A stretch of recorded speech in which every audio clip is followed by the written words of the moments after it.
All right, we are live. Welcome Dee Dee, welcome Chris.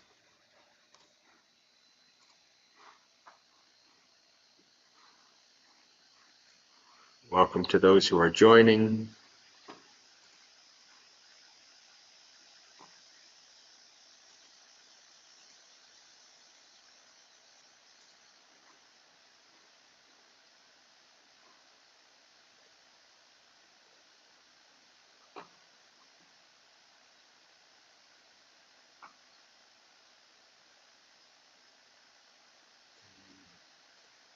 Let's get started in the Maggaseka chanting book. Namo tassa bhagavato arahato samma sambuddhassa. Namo tassa bhagavato arahato samma sambuddhassa. Namo tassa bhagavato arahato samma sambuddhassa. Mano Bhuvangama Dhamma Manusetta Manomaya Manasa Che Paduttena Basativa Karotiva Tato Nang Dukaman Veti Chakkang Vavahato Padang Mano Bhuvangama Dhamma Manusetta Manomaya Manasa Che Pasanena Basativa Karotiva Tato Nang Sukaman Veti Chaya Va Anapayani Anicca vata sankhara upada vayadamino upajitva nirujjanti te sangvu pasumosako sabba papassa akaranang kusalassa upasampada sachitta pariyodapanang etang buddhana sasanang Kanti paramang tapo titika nibbanang paramang vadanti buddha nahi pabbajito parupagati samano hoti parang viheta yanto Nupavado anupagato patimokke cha sangbaro matanyuta japa tasming pantancha sayanasanang arichitte cha ayogo etang buddhana sasanang. All actions are led by the mind. Mind is their master, mind is their maker. Actors speak with a defiled state of mind, then suffering follows, as the car wheel follows the foot of the ox. All actions are led by the mind. Mind is their master, mind is their maker. Actors speak with a pure state of mind, then happiness follows, as your shadow follows you without departing. Impermanent are all conditioned things, affected by rising and falling away. Having arisen, they then must cease. Blissful is it when they subside. Abstaining from all evil, doing what is good, cleansing one's mind. This is the teaching of all the Buddhas. Patience is the highest practice. Nibbana is supreme, say the Buddhas. A mendicant does not harm others. A recluse oppresses no one. Not insulting, not harming, restrained according to the moral code. Moderating in food, dwelling in solitude, engaging in higher mental development. This is the teaching of all the Buddhas.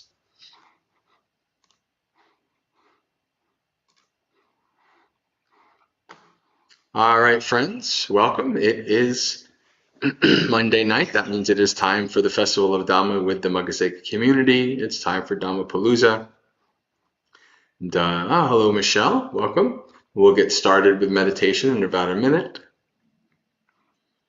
Let me set the banner.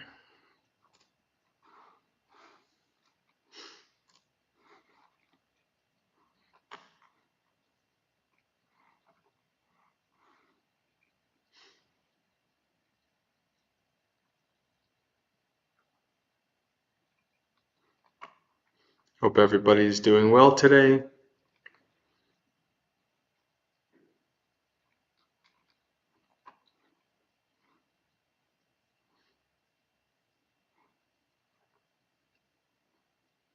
All right, let's get started with our meditation. So everybody here is not a newbie, so I won't be doing too much guided meditation. We'll just sit together for about a half hour. Meditate as you like.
Slowly start to come out of the meditation, opening your eyes.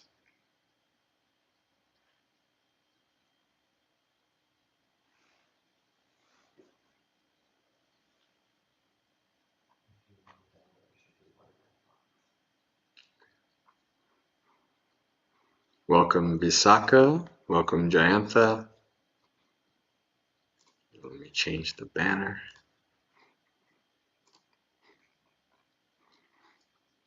All right. So we here at Empty Cloud had quite a busy weekend, and I'm still recovering. My energy's quite low. So I think what we're going to do is read a sutta. It's kind of a nice low key. I don't know that I have an energy to do like a Dhamma talk or anything today. So we'll continue reading through the Majjhima Nikaya. We're on Majjhima Nikaya number 22, the simile of the cobra. You've heard of the sutta by a snake, which is related to giving metta to the 4 kinds of snakes, but this is a different thing. It's a very, very famous simile. We'll read the sutta.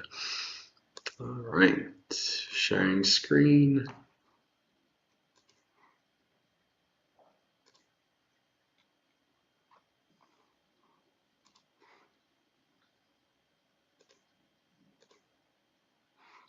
If you have any questions or need any clarification while I'm reading through, just feel free to type in the chat. I check the chat every once in a while as I'm reading.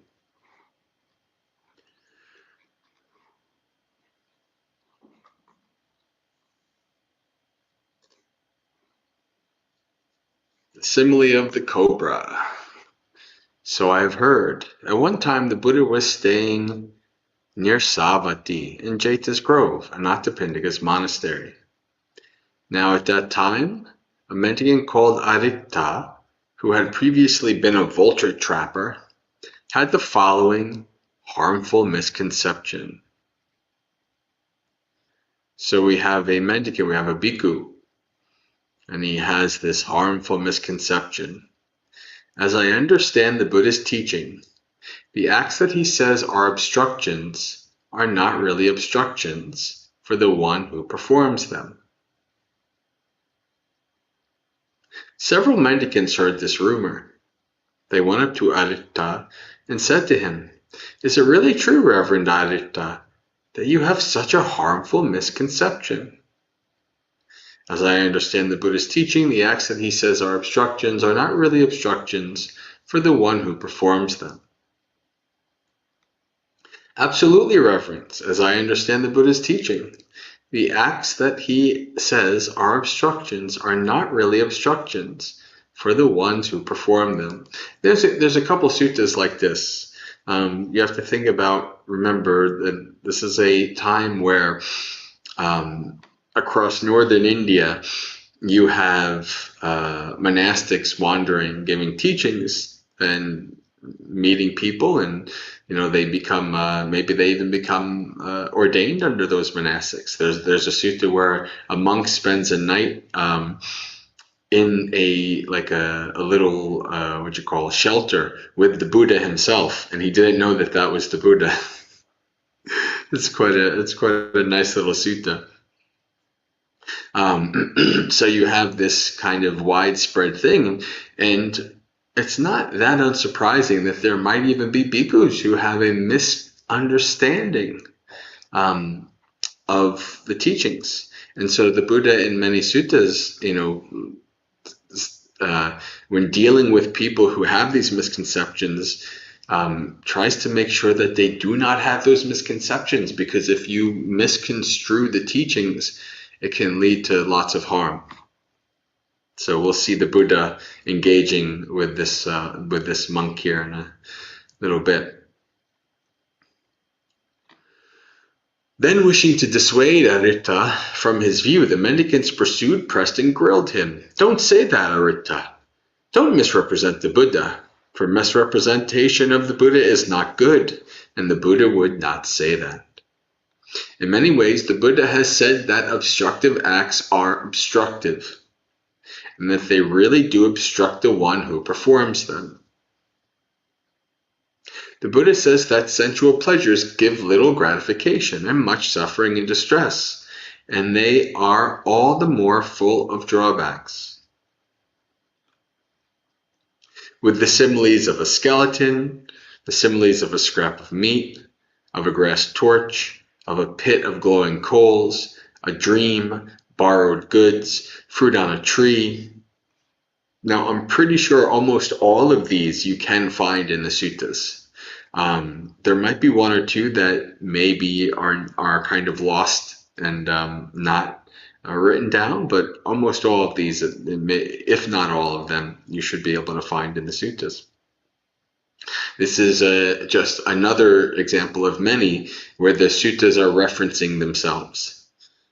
And where you can find a sutta and the Buddha says, recall the sutta of the simile of the saw, which we did, it was either last week or the week before, right? So, all right. Borrowed goods, fruit on a tree, a butcher's knife and chopping board, sword and spears, a snake's head.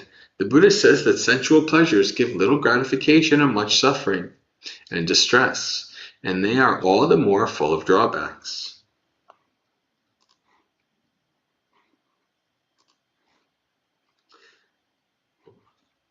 But even though the mendicants pursued, pressed, and grilled him in this way, Aritta obstinately stuck to his misconception and insisted on it.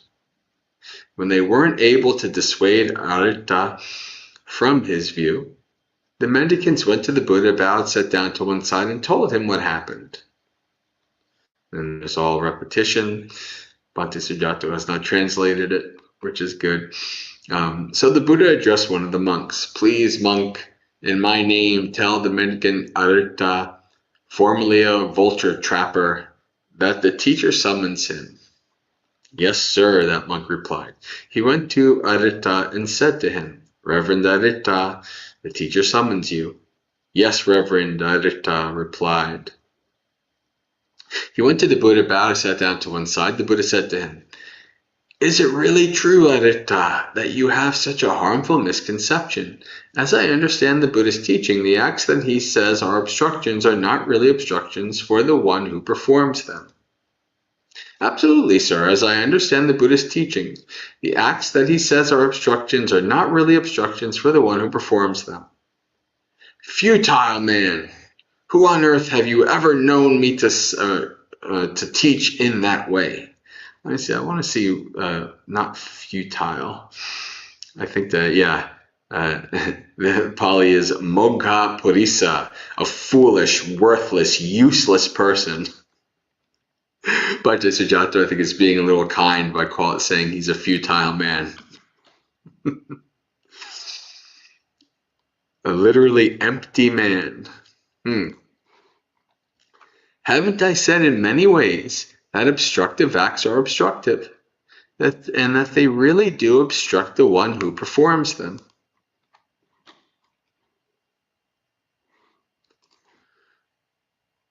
I've said that sensual pleasures give little gratification and much suffering and distress, and they are all the more full of drawbacks. With the similes of the skeleton, a scrap of meat, a grass torch, a pit of glowing coals, a dream, borrowed goods, fruit on a tree, a butcher's knife and chopping board, sword and spears, a snake's head, I've said that sensual pleasures give little gratification and much suffering and distress, and they are all the more full of drawbacks. But still you misrepresent me by your wrong grasp, harm yourself, and brim with much wickedness. This will be for your long-lasting harm and suffering. Then the Buddha said to the mendicants, What do you think, mendicants? Has this mendicant Aritta kindled even a spark of ardor in this teaching and training? How could that be, sir? No, sir. When this was said, Aritta sat silent, dismayed, shoulders drooping, downcast and depressed, with nothing to say. And that's pretty, the Buddha pretty much smacks him up right in front of all the other monks, doesn't he? What do you think, monks? Is this person even have any good qualities as a monk? Any diligence? Knowing this, the Buddha said, "Futile man, useless man, you will be known by your own harmful misconception." And boy, 2,500 years later, here it is. We're reading about him with his harmful misconception. I'll question the mendicants about this, the Buddha says.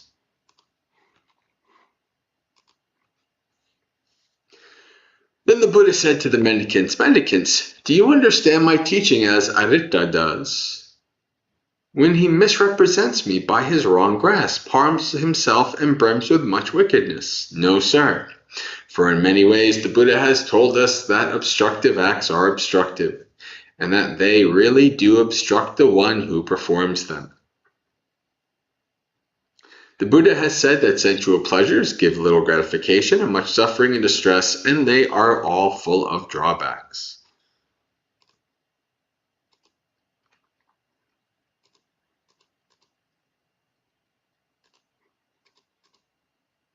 I'm just checking the Pali. I wanted to see.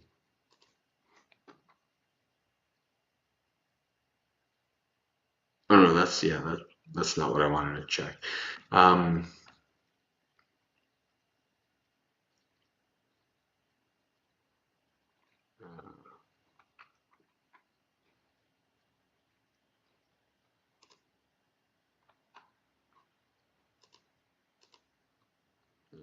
All right.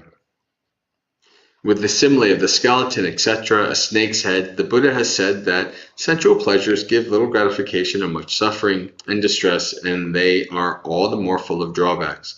Good mendicants, it's good that you understand my teaching like this, for in many ways I've said that obstructive acts are obstructive.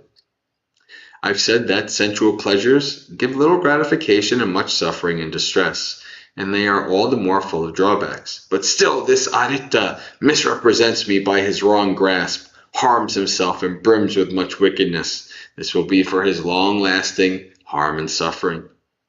Truly, mendicants, it is quite impossible to perform sensual acts without sensual desires, sensual perceptions, and sensual thoughts. Take a futile, useless person who memorizes the teaching, statements, mixed prose and verse, discussions, verses, inspired exclamations, legends, stories of the past, lives, amazing stories, and elaborations. So these, I believe it's 9. 1, 2, 3, 4, 5, 6, 7, 8, 9. Yeah.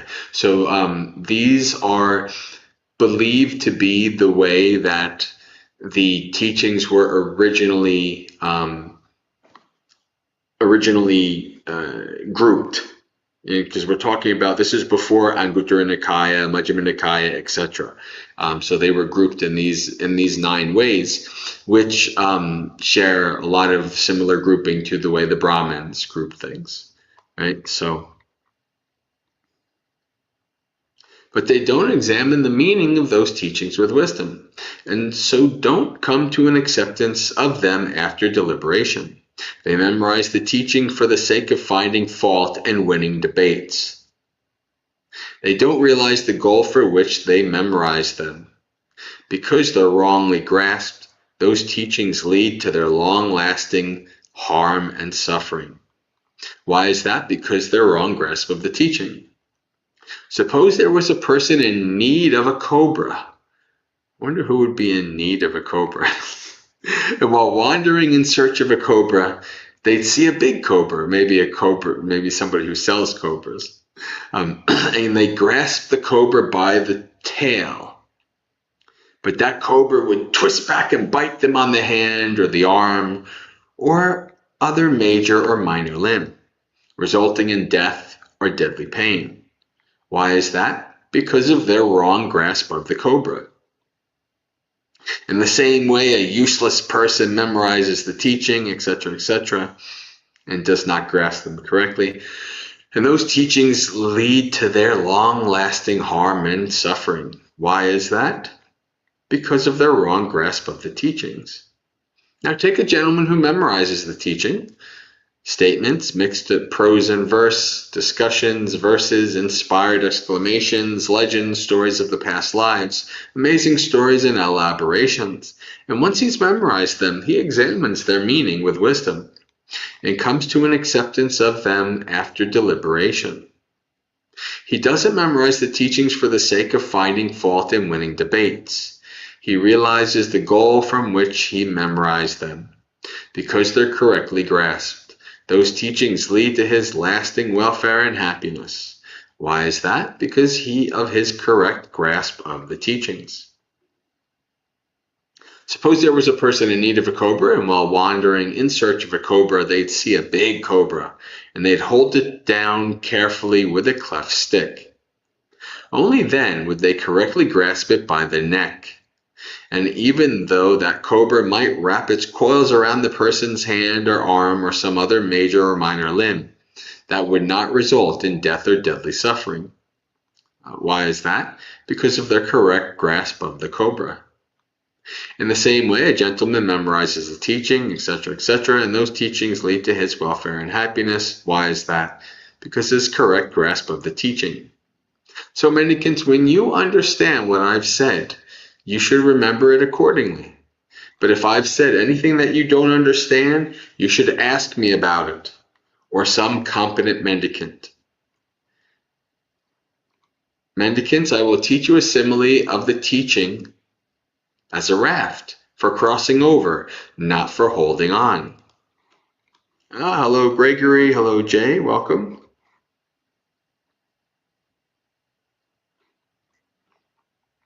Oh, DD is asking, I'm not clear what is meant by obstructions. Meaning that you are doing things that obstruct your wisdom and insight. They make it, when we're trying to follow the Noble Eightfold Path, we're trying to develop our wisdom and insight, not do things that make ourselves even more deluded and ignorant. Right? We're trying to avoid doing things and having mental states and the like that are obstructive to our progression along the path.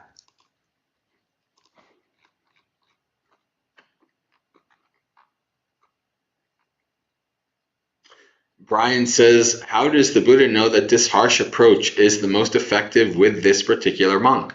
Well, I mean, he has quite the skills to be able to do it. He can understand what the monk might need, but also he doesn't really necessarily always care. I mean, he doesn't, what I'm trying to say is, Buddha has no say whether this monk is going to become awakened or not, or what their next life is or whatever. He's going to say, this is wrong and this is not good. And you know what? If the monk has to be like a lesson for everybody else so that they know what to do better, then the monk is a lesson. I mean, one of the last things that the Buddha did before his parinibbana was order the monk Channa to have the highest punishment. The highest punishment is to be completely ignored, right? Basically to be shunned and completely ignored by the fellow monastics. And I believe in another sutta, or in the Vinaya, one of the places, we actually see what happens. That shunning is quite, especially as one of the Buddha's last actions, was quite enough for the monk Channa to actually see the error of his ways and turn around, and you know, then he was welcomed back into the fold. So the Buddha can be quite harsh when he needs to be, for good reason. Just like a parent might need to be harsh towards a child so that they understand the importance of the mess up that they've made.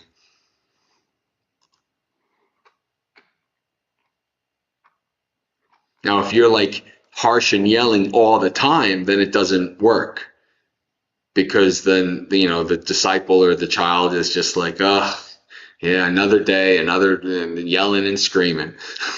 But if you're always very calm and peaceful and something really serious happens and you need to make a point, then you, make it very seriously known that this is not good. You don't have to yell and scream and things like that, but,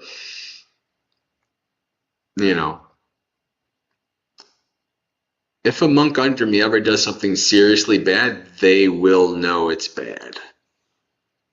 I'll just leave it at that. I'm very nice and smiley and happy because that's how I like to be. That's how I like to engage with people. But if they do something really serious, they're going to know about it. As it should be.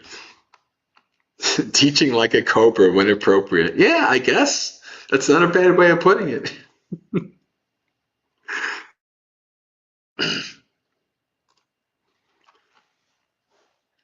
All right, we're going to learn about the simile of the raft. Yes, sir, they replied. The Buddha said this: suppose that there was a person traveling along the road. They'd see a large deluge, whose near shore was dubious and perilous, while the far shore was a sanctuary free of peril. But there was no ferry boat or bridge to cross over. They'd think, why don't I gather grass, sticks, branches, and leaves and make a raft? Riding on the raft and paddling with my hands and feet, I can safely reach the far shore.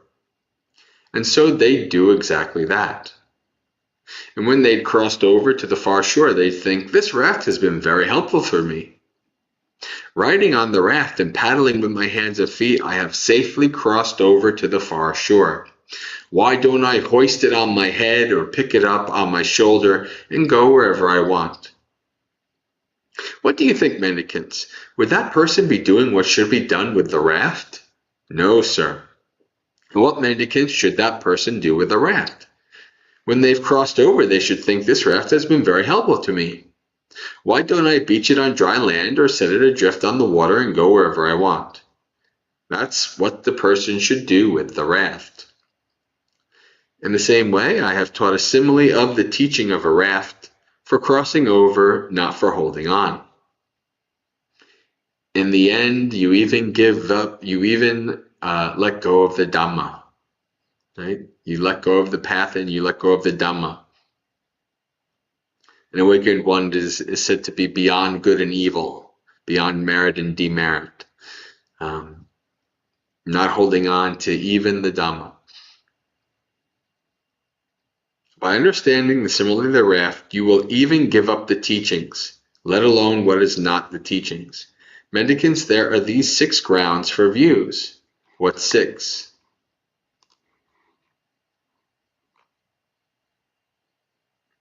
No, Brian, the other shore is Nibbana.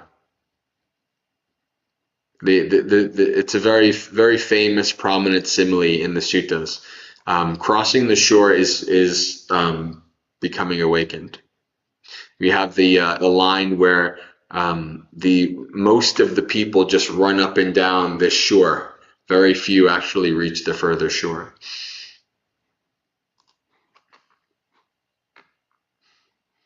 So those of you who have started to develop the Noble Eightfold Path, you made your raft and you're using your hands and slowly making your way across the shore. And hopefully, eventually, you get to the other side one day.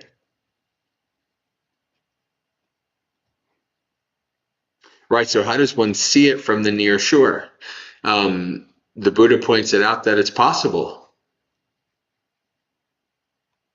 Right, so the Buddha tells us it's possible, so we can see that it is possible. And the Buddha sets out the path. He tells us how to get there. So that's how we know about the far shore.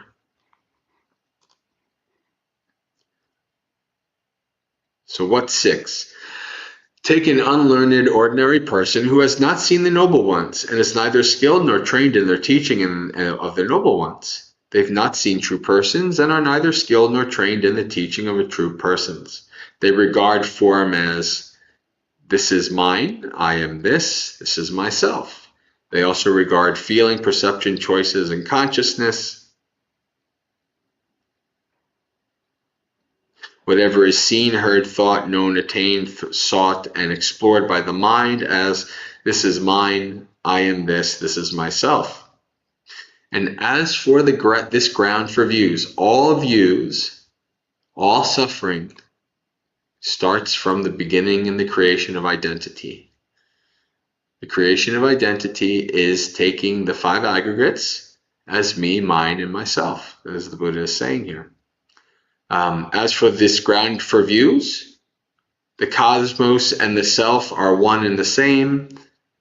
After death, I will be that, permanent, everlasting, eternal, imperishable, and will last forever and ever. They regard this also as, this is mine, I am this is myself. But a learned noble disciple has seen the noble one, who has seen the noble ones and is skilled and trained in the teaching of the noble ones. They've seen true persons and are skilled and trained in the teachings of true persons. They regard form like this. This is not mine. This is not, I am not this is not myself. They regard feeling, perception, choices, and consciousness, whatever is heard, thought, known, attained, sought, and explored by the mind like this. This is not mine. I am not this is not myself. And the same for this ground of views. The cosmos and the self are one and the same. After death I will be that, permanent, everlasting, eternal, imperishable, and will last forever and ever. They also regard like this is not mine, I am not this is not myself. Seeing in this way, they're not anxious about what doesn't exist. When he said this, one of the mendicants asked the Buddha, Sir, can there be anxiety about what doesn't exist externally? There can, mendicant, said the Buddha. It's when somebody thinks, oh, it once was mine, but it is mine no more.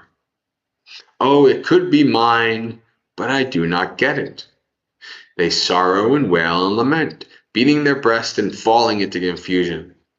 That's how there is anxiety about what doesn't exist externally.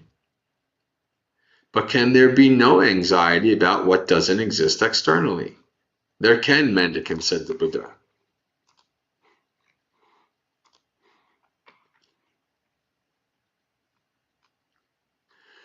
It's when somebody doesn't think, oh, it once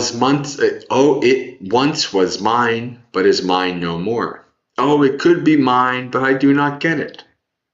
They don't sorrow and wail and lament, beating their breasts and falling into confusion. That's how there is no anxiety about what doesn't exist externally. But can there be anxiety about what doesn't exist internally? There can, mendicant. It's when someone has such a view, the cosmos and the self are one and the same. After death, I will be that, like that. Permanent, everlasting, eternal, imperishable, and will last forever and ever. This is pretty similar to how the Devas believe themselves. There's a few suttas where the Buddha goes and teaches the Devas, and they find out that they are impermanent, and they don't take it very well. Because they've lived for thousands and thousands of years, and they think they're going to just keep living forever. So it's quite a shock when they realize they're impermanent. They hear the realized one or their disciples teaching the Dhamma for uprooting all grounds, fixations, obsessions, insistencies, and underlying tendencies regarding views. For the stilling of all activities, the letting go of all attachments, the ending of all craving, fading away, cessation, and extinguishment. They think, whoa, I'm going to be annihilated and destroyed. I won't even exist anymore. They sorrow and wail and lament, beating their breast and falling into confusion. That's how there is anxiety about what doesn't exist internally. But can there be no anxiety about what doesn't exist internally? There can, said the Buddha. It's when somebody doesn't have such a view, the cosmos and the self are one and the same. After death I will be that, permanent, everlasting, eternal, imperishable, and will last forever and ever. They hear the realized one or their disciple teaching the Dhamma for the uprooting of all grounds, fixations, obsessions, insistences, and underlying tendencies regarding views. For the stilling of all activities, the letting go of all attachments, the ending of all craving, fading away in cessation and extinguishment. This makes sense that the Buddha is kind of talking about our identity views and how they cause suffering here, because Adita has what? He's had a wrong view, and he was very obstinate. He wouldn't even even with the Buddha, he wouldn't even kind of question, well, maybe actually I have a wrong view. Right? The Buddha had to come down on him like a ton of bricks before he, became dejected and he realized, well, maybe I should be quiet. And this is because of his strong attachment to his views.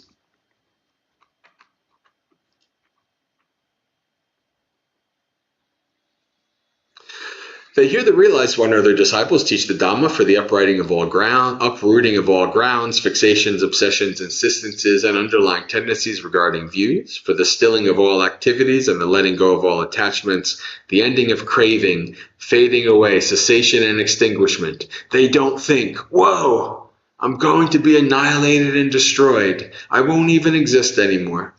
They don't sorrow and wail and lament, beating their breast and falling into confusion.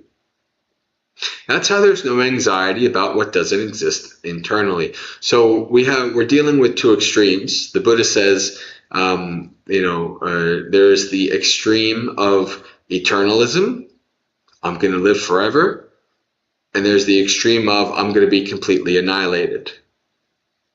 The Buddha teaches the path, the middle way between these two extremes.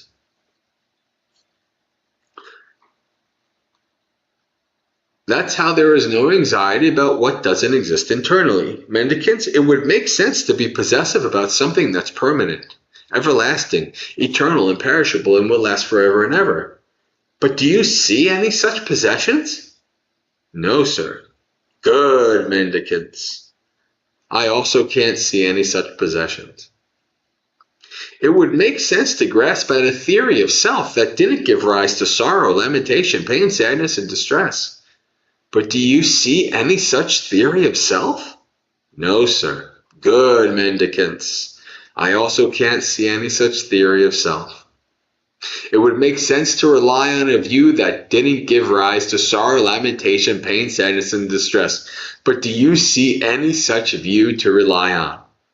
No, sir. That's powerful. Do you see any such view to rely on that would not lead to sorrow, lamentation, pain, sadness, and distress? Good, mendicants. I also can't see any such view to rely on. Mendicants, were a self to exist, would there be the thought belonging to myself? Yes, sir. Were what belongs to a self to exist, would there be a thought, myself? Yes, sir. But since a self and what belongs to a self are not found as a genuine fact, is not the following a totally foolish teaching? The cosmos and the self are one and the same. After death I will be that, permanent, everlasting, eternal, imperishable, and will last forever and ever. How could it not be, sir? It's a totally foolish teaching. What do you think, mendicants? Is form permanent or impermanent? Impermanent, venerable sir. But if it's impermanent, is it suffering or happiness? Suffering, sir. But if it's impermanent, suffering, imperishable, is it fit to be regarded thus? This is mine, I am this is myself. No, sir. What do you think, mendicants? Is feeling, perception, choices, consciousness permanent or impermanent? Impermanent, sir. But if it's impermanent, is it suffering or happiness? Suffering, sir. But if it's impermanent, suffering, imperishable, is it fit to be regarded thus? This is mine, I am this is myself. No, sir.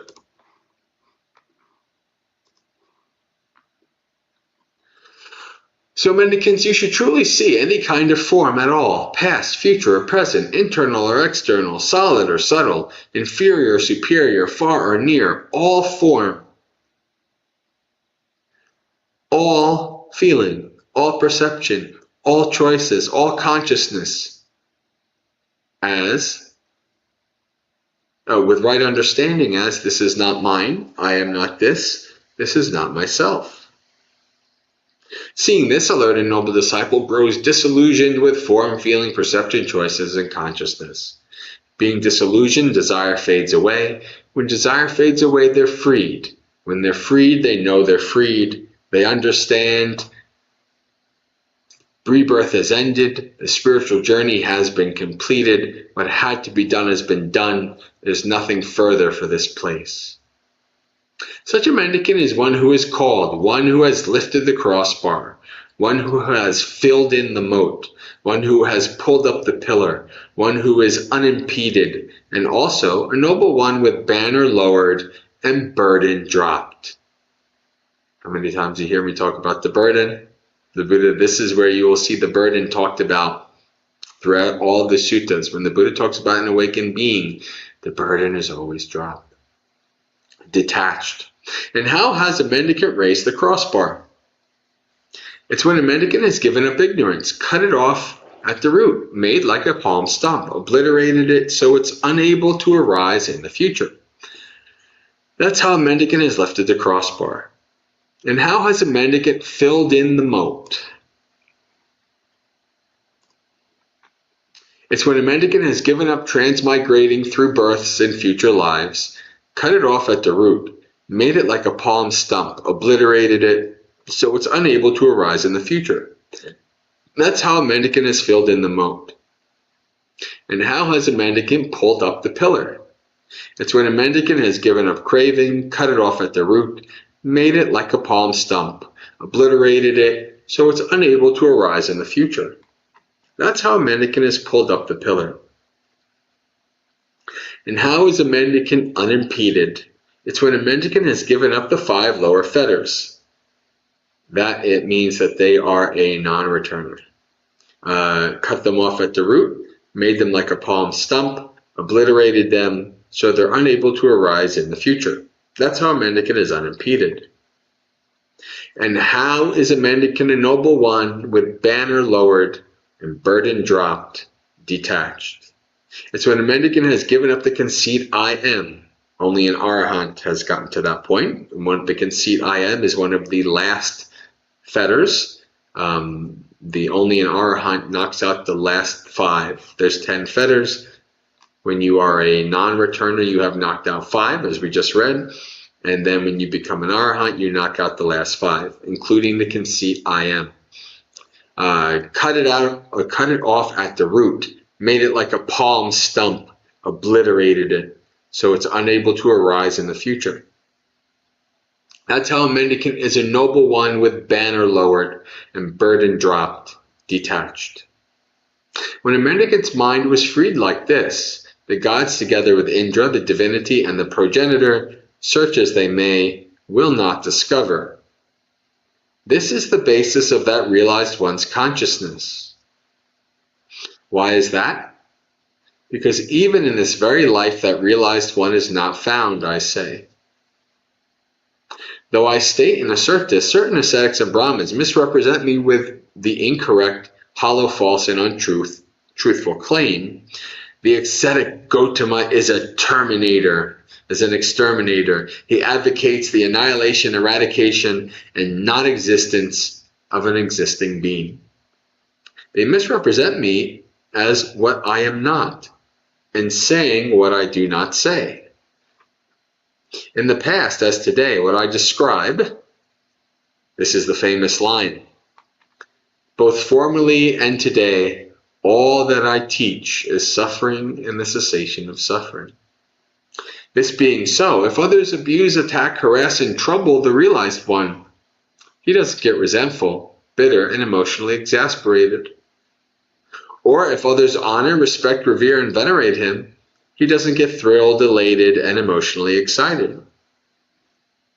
If they praise him, he just thinks, they do such things for me regarding what in the past was completely understood.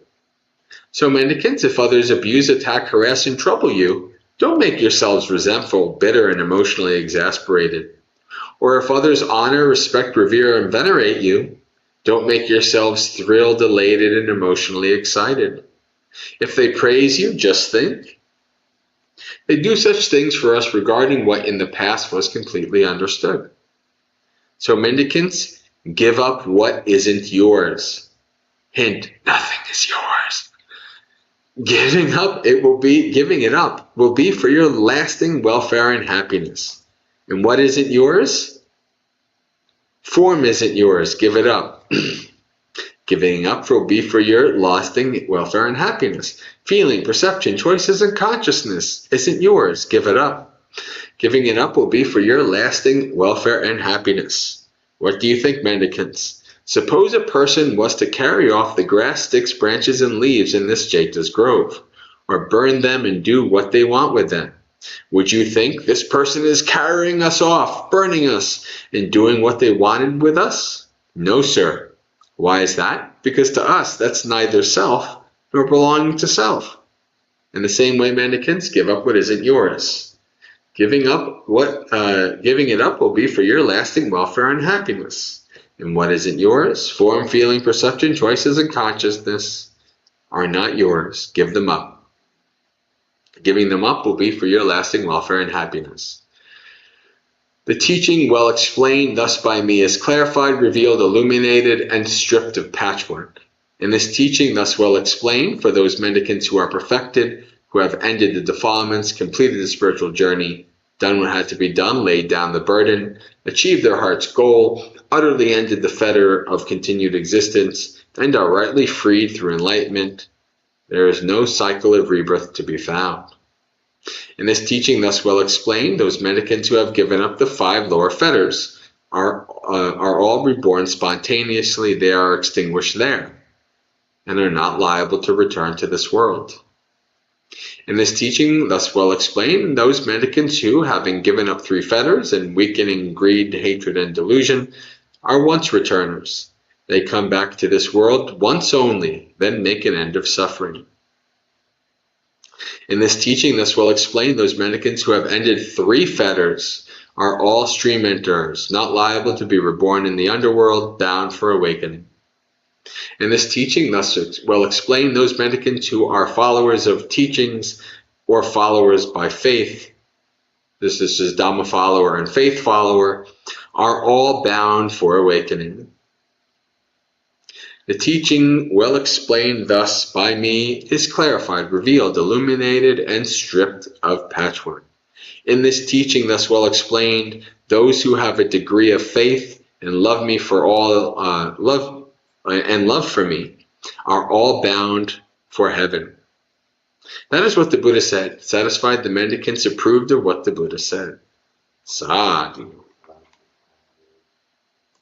Right, very powerful, wonderful sutta. All right. So we're going to close out in a couple minutes, but why don't we read some Tara and Therigatha before we close out? We haven't done that in a couple weeks.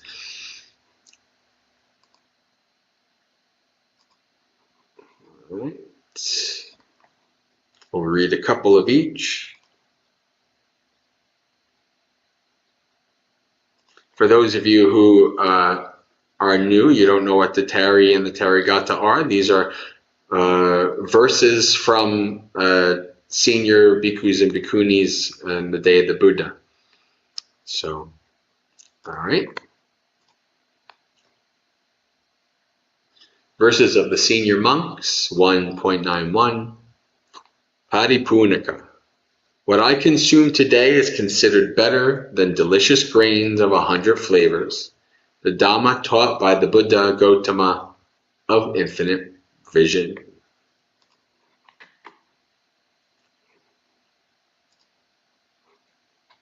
Vijaya. One whose defilements have ended, who's not attached to food, whose range is the liberation of the signless and the empty. Their track is hard to trace, like birds in the sky. Erica. Sensual pleasures are suffering, Erica. Sensual pleasures aren't happiness, Erica. One who enjoys sensual pleasures enjoys suffering, Erica. One who doesn't enjoy sensual pleasures doesn't enjoy suffering, Erica. I guess that's Venerable Erica recalling what the Buddha told him. Metaji. Homage to that Blessed One, the glorious Sakyan. Having reached the best, he beautifully taught the best teaching. Chakupala. I am blind, my eyes are ruined, I'm traveling a desolate road. Even if I have to crawl, I'll keep going, though not with wicked companions. It's one of my favorite lines. Chakupala is famous because in the Vinaya, he is doing walking meditation. And of course, as he's blind, he's doing walking meditation, he's killing little bugs. And the other monks start complaining about this. They're a little bit more Jainish than Buddhist in this regard. And the Buddha says, this being is awakened. He does no wrong. Right? So this is very powerful. And plus, because of the walking meditation, obviously, I'm inclined towards enjoying this story. But Chakupala, this is his main story here. So this is where he's talking about he's blind, he's traveling a desolate road. Even if I have to crawl, I'll keep going. I keep that in mind, especially during hard times on the path. Even if I have to crawl, I'll keep going. Doesn't matter how fast you're going, as long as you're moving forward, you'll get there eventually. Though not with wicked companions. Better to be by yourself like an elephant alone in the woods than to be with foolish people. All right, one more. Kanda Sumana. I offered a single flower and then amused myself in heavens for 800 million years. With what's left over, I've become quenched. All right, let's read some bhikkhunis.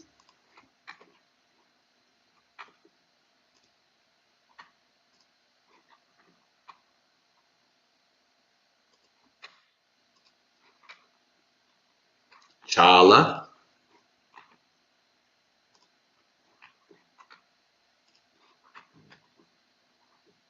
Hello, Rick. Welcome.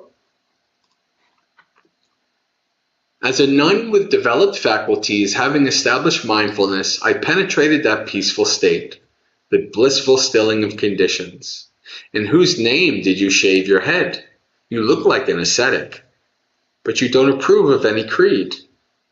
Why do you live as if lost? Followers of other creeds rely on their views. They don't understand the Dhamma, for they're no experts in the Dhamma. And what the bhikkhuni here has just said, if you were confused when we were reading, where the Buddha asked, is there any view that doesn't lead to suffering? And they all agreed that there's no view that doesn't lead to suffering. And you might think, well, what about right view? What about the view that the Dhamma leads to, peace and happiness, etc.?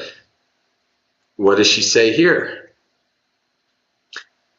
Followers of other creeds rely on their views. They don't understand the Dhamma, meaning they don't have experiential direct knowledge. If you have experiential direct knowledge, you don't need a view. That's the difference. For there are no experts in the Dhamma. But there is one born in the Sakyan clan, the unrivaled Buddha. He taught me the Dhamma for going beyond views. Suffering, suffering's origin, suffering's transcendence, and the Noble Eightfold Path that leads to the stilling of suffering. After hearing his words, I happily did his bidding. I've attained the three knowledges and fulfilled the Buddha's instructions.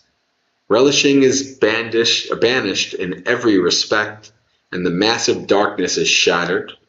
So know this, wicked one, you're beaten, Terminator. Upachala.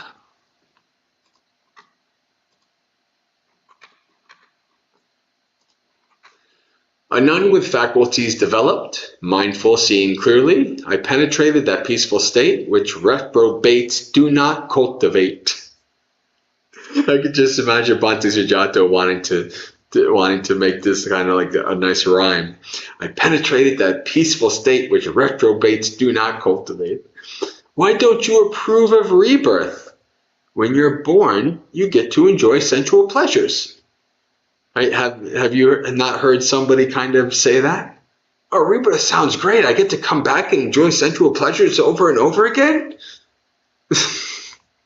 That's because they're only thinking about the gratification. They're not thinking about the danger.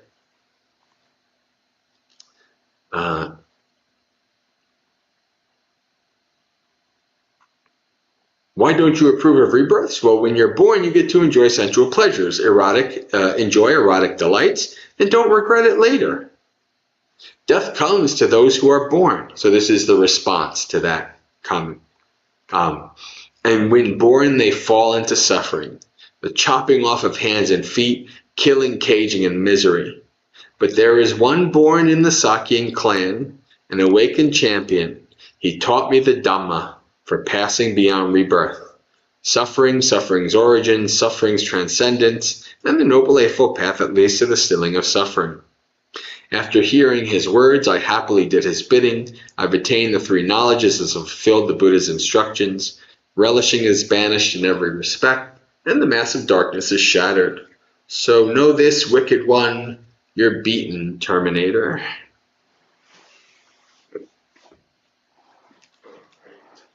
I think we are good. Even though we only did 2 Bhikkhuni Therigattas, they were quite long compared to the Bhikkhu ones, and we are running out of time.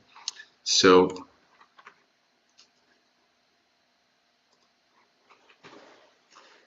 all right, so we'll do final business.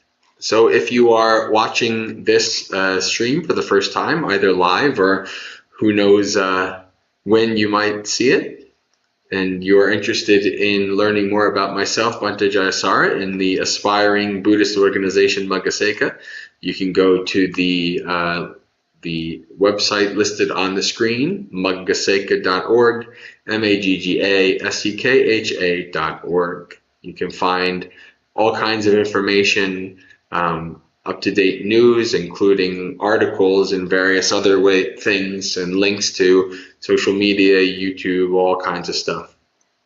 That is my home base. All right, so let's share merits.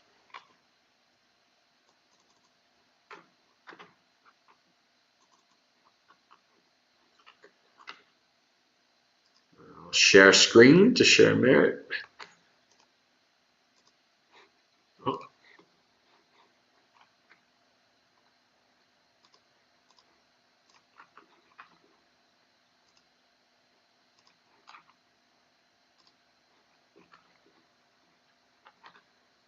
Hello, Tom.